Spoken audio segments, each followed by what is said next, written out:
This is the last of a series of videos on hermeneutics, the art and science of how to interpret the Bible by me. I'm Dr. Joe Sprinkle. And this is the last of my videos on special hermeneutics. This will be the special hermeneutics of the letters, the New Testament epistles. What is an epistle? Loose definition of an epistle would be that an epistle is a letter.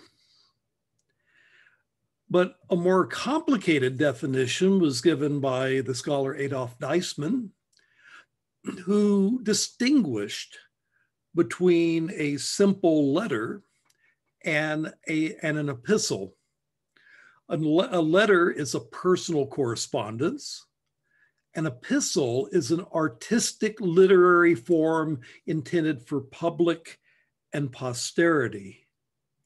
In other words, letters are non-literary, that is, they're not intended for the public or posterity. Letters are only intended for the person or persons to whom they were addressed, and letters are often informal and composed quickly.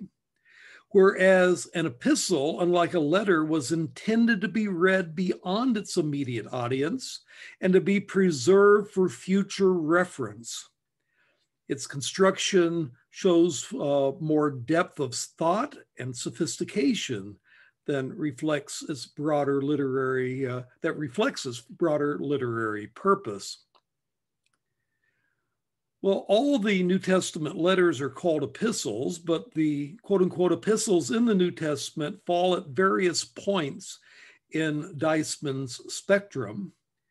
The epistle of Philemon comes the closest to being a plain old letter, whereas the epistle of Paul to the Romans and the book of Hebrews come closest to being full-fledged epistles, full-fledged artistic literary forms intended for public and posterity. And the other epistles in the New Testament fall somewhere in between a pure epistle and a plain letter. Now, how did they write letters in New Testament times? There was kind of a standard format that you can tell from Hellenistic letters that are more or less contemporary with New Testament writers. Typical pattern would be this. You have the name of the writer, the name of the recipient, a greeting, a prayer or wish of thanksgiving, the body of the letter, a final greeting or farewell. That was the ordinary pattern.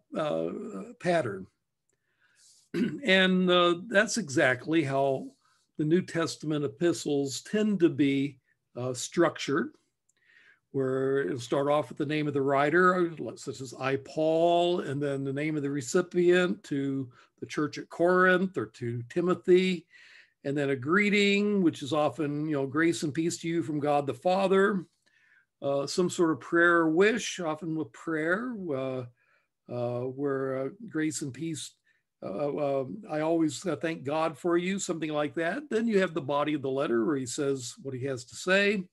And then finally, you have a final greeting or farewell, something like the grace of the Lord Jesus Christ be with you. That's the pattern of secular letters. That's also the pattern of New Testament letters.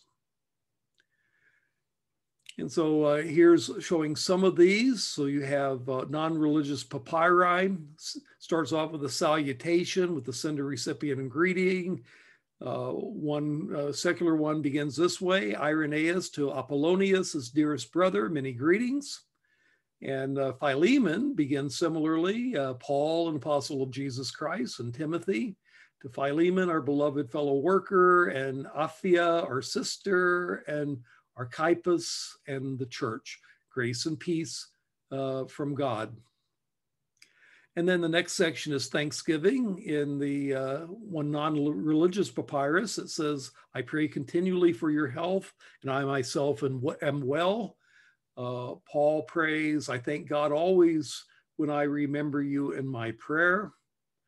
And then the body, The non-religious papyrus talks about how on arrival on a grain boat, about his arrival on a grain boat to Egypt. Philemon discusses the return of a slave, Onesimus, to his master. Ethical exhortation, you don't happen to have the one in the non-religious papyrus I'm using here, but Philemon has one. Receive him, charge it to my account, refresh my heart in Christ, prepare a guest room for me, makes all kinds of ethical exhortations. And then finally, closing, the non-religious papyrus, one of them says, many salutations to your wife and to Serenus and to all who love you, each by name, goodbye. And then with Philemon, Epaphras, my fellow prisoner, sends greetings to you, and so do Mark, Aristarchus, Demas, and Luke. Grace of the Lord Jesus Christ be with your spirit. So it's interesting to point out that the New Testament does kind of follow a form letter pattern in some ways. It has made it much more theological than the secular letters would be, but nonetheless, it follows the same general pattern in letters in Hellenistic times. Well, let's talk a little bit about the hermeneutics of the epistles. The epistles are sometimes called occasional documents. That is, they are documents that were written for specific occasions. It means they arise out of and are intended for specific occasions or circumstances. And part of the task of the interpreter is to figure out what the occasion is that led to the writing of the document. Again, occasional documents arise out of specific occasions or circumstances. Galatians, for example, deals with the doctrinal error of Judaizing, by which he means saying that Gentiles must keep the ceremonial law to be the Jewish ceremonial laws to be Christians. And that would be the occasion that led Paul to write that particular epistle. Or if you were reading in 1 Corinthians, it deals with the problem of divisiveness and other moral problems in the church, answering a letter sent by a woman named Chloe, mentioned in chapter 1 and verse 11. And so as you read epistles, you need to figure out the occasion that they are to be read in. Another thing that you should do as you read epistles is to read them in the light of the historical backdrop. And for the New Testament epistles, that to a large degree means reading them in the light of what the book of Acts has to say. So Galatians relates to the apostolic council that's mentioned in Acts chapter 15. In Thessalonians, in Acts 17, it tells how Paul founded a church at Thessalonica. And the letters of 1st and 2nd Thessalonians have to be read in the light of the occasion that led to the founding of those churches in Acts 17. So as you read the epistles, read them in the light of the history in the book of Acts. It gives us at least some historical backdrop to Paul's missionary travels. Another observation is that it's good to read an entire epistle in one sitting. An epistle is not like the book of Proverbs, where you have a proverb on this and a proverb on that and a proverb on something else, but it tends to be a coherent letter that to a large degree hangs together. And so if you just kind of read a verse here and a verse there, you may miss the whole point. You need to read it as a whole to get the gestalt, to get the overall look at the thing and the overall thrust of the letter. Another concept to understand, not only are the epistles occasional documents, but they also represent task theology rather than systematic theology. By task theology, I mean that the theological truths expressed in epistles are meant to address specific issues that gave rise to the occasion of the letter. And this is in contrast with giving, say, a systematic theology that explains the teachings of theology in depth and comprehensively. In other words, Paul will only say as much theologically as he needs to say to make the point to address the task at hand, rather than comprehensively saying everything that could be said.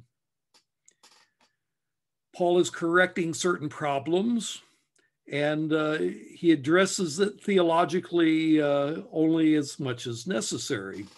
And we can legitimately derive systematic theology from Paul's epistles, but we must bear in mind that they were not written, with the exception of Romans, they were not primarily written to expound Christian theology, but were mostly written to address particular needs of the audience to whom the epistle is addressed. And again, Paul normally gives only those theological truths important for the occasion rather than everything that could be said on the topic. And from those snippets, you can deduce a theological system behind a particular theological statement. You might say that Paul's theology in the epistles are like the part of an iceberg that you see, but you have to understand that underneath the surface, underneath the tip of the iceberg, is all kinds of things that are not visible. You can deduce them. You can figure out that they must be there, but they're not visible to the eye. Only the part of theology that relates to the particular task is going to be explicitly visible, but there's a whole theological system that undergirds the theological statements that Paul and the other epistle writers would make.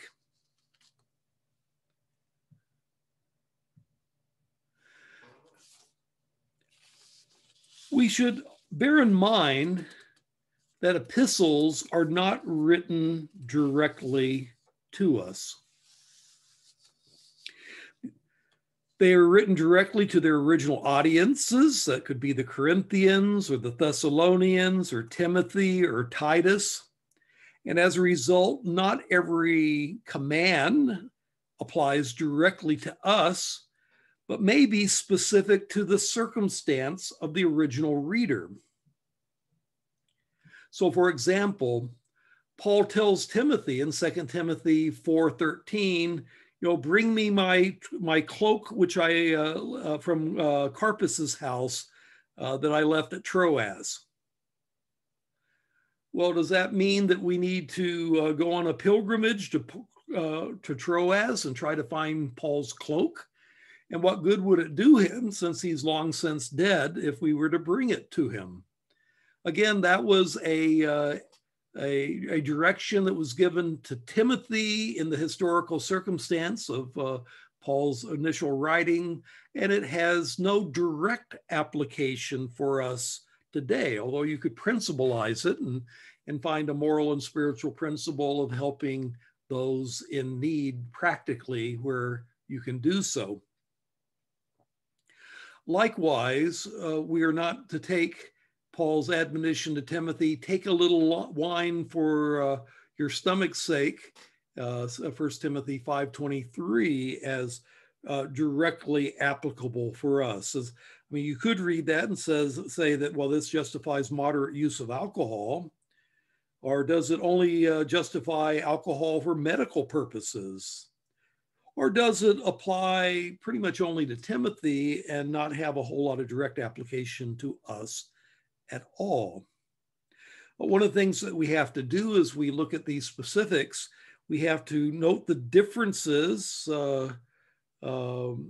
between the original circumstance and our circumstance, and make adjustments accordingly, because our circumstance is not the same as, say, Timothy in the first century.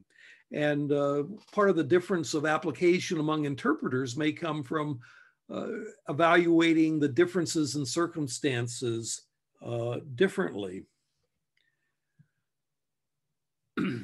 And, same sort of thing when it says in 1 Corinthians 11:14, where Paul states that long hair is a glory to a woman, but it's a shame to a man.